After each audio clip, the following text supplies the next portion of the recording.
You've been saying that the state's case is weak in this matter, and you've been voted for nothing. How do you feel now? You're almost there. Well, it was very disappointing that the state had to surrender to the pressure of the AfriForum. The state must always act independently and must not be biased and should never favor especially racist organizations like AfriForum.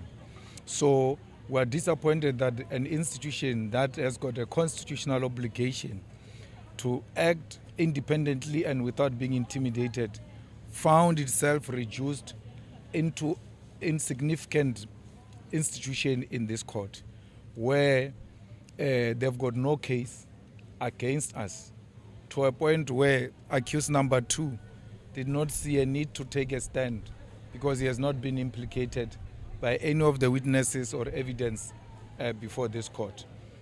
But when we joined the struggle, we knew this is part of the journey we're going to travel.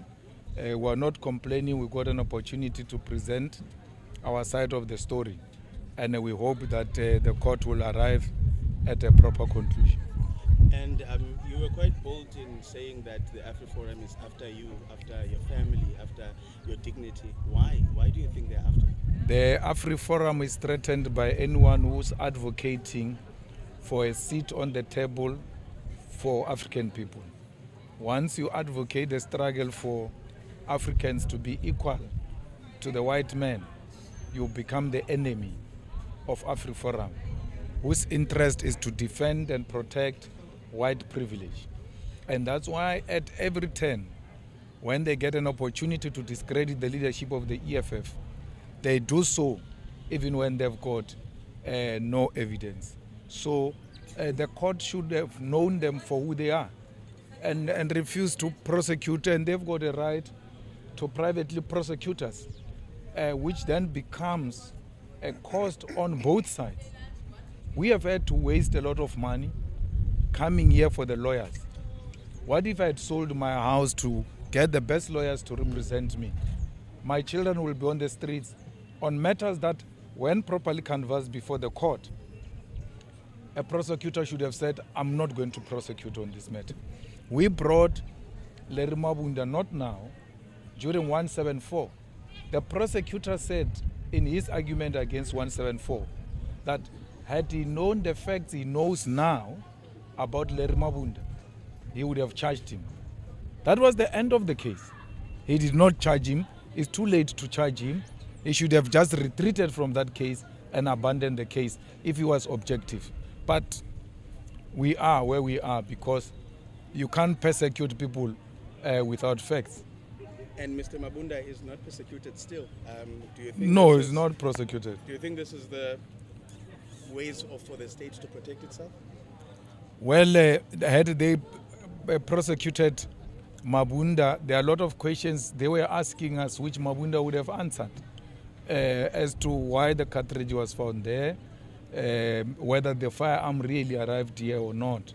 Because one of the things I remember about Mabunda is that it looks like we traveled in the same plane on that day, SAA, and it doesn't allow rifles SAA inside it. So there are a lot of, and for sure when they looked at those facts, they realized they were not going to pass the test with Mabunda. So then you charge Adrian because you assumed Adrian is the owner of the company. The facts, when get presented now, they actually expose that he was not owning the company at the time. There was a person responsible for such licensing of those firearms.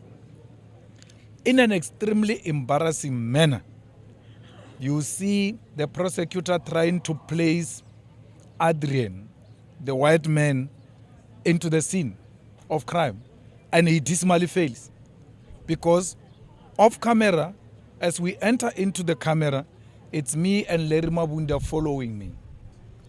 When I'm busy there, Larry Mabunda is coming more closer. When I'm about to now turn back and hand over the firearm to him, the white man comes. And he says no. At that point, the white man overtook Larry. I said to him, you are the one who brought the video. Play and stop. where the white man is appearing. He couldn't. He couldn't place the white man at the scene of crime. So it was so embarrassing to have such a video with yourself for 6 years. You still want to look at it for 30 minutes before the court, a demonstration of unpreparedness of this prosecutor. Thank you. Just another reaction, not just based on this week, Yes. but overall, what seemingly seems to be maybe things that were overlooked by, in the statements or in the evidence, like in September, some of the testimony that was given by Colonel Swartroy and another SAPS member who was part of the forensic team. What's your reaction to that? You know, what happened here is an act of racism. So when AfriForum picked up an opportunity to persecute me, they made sure the matter is in a white prosecutor. The prosecutor was white. When they could not pass through with the white prosecutor, then they went to a colored, but maintained a white magistrate. Because if you get any minorities on his case, there is no way they are going to leave him alone. They will pursue him. And that's what transpired. The investigating officer, Swarboy, colored, Governor, Indian. There were so many minorities on my case with a hope that these minorities will pin him down, inspired purely by hatred and racism. That's why I said to the magistrate, they thought if they get a white judge, because they were judge hopping, they will find a racist judge who will not have mercy for this guy. So the whole thing just failed. Why would an honest prosecutor not tell the magistrate that there were 5 police officers who were looking after this guy on that day? 5 of them. They go and collect statements from them, keep them secret, and not bring them to the attention of the magistrate. When in cross-examination, defense brings them to the attention of the magistrate and 174 application, the magistrate said, no, this issue of SAPS being there, I don't have much to say about it except that maybe the state at some point will have something to say. She got shocked by cross-examination that SAPS was there. They bring SAPS statements today. I don't know why they did that. They bring SAPS statement. They don't bring SAPS officers. And then they read the statement themselves into the record. No single statement of the police say this guy did anything unlawful. So what was the point of bringing those statements here when they are not implicating us? So all of that combined, you can see that it's a concocted charges which are inspired by hatred and racism and the inability to defeat a person politically. And then you use the other means, including persecution. It's unfortunate the NPA allowed itself to be used in this regard. Are you happy with the conduct of the magistrate this time around? Because the last time you labeled her as incompetent. I'm not. I'm not happy with the magistrate, but there's nothing I can do. It's the court. You need to ask a question yourself as journalist.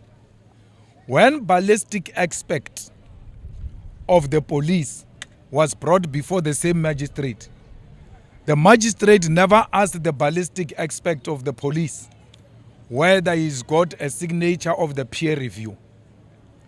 When our ballistic expert was brought to the case, he was told he does not have a peer review signature. The magistrate asked the question, what must I take this evidence for in the absence of the peer review? Why didn't she ask that question to the ballistics of SAPS, which did not have the same peer review signature? So the same way she's going to view the SAPS ballistics report in the absence of ballistics is the same way she must view ours.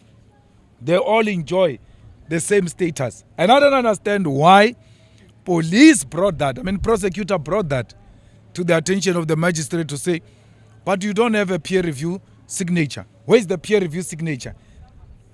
Our advocate was good enough to point it to them and through our ballistics.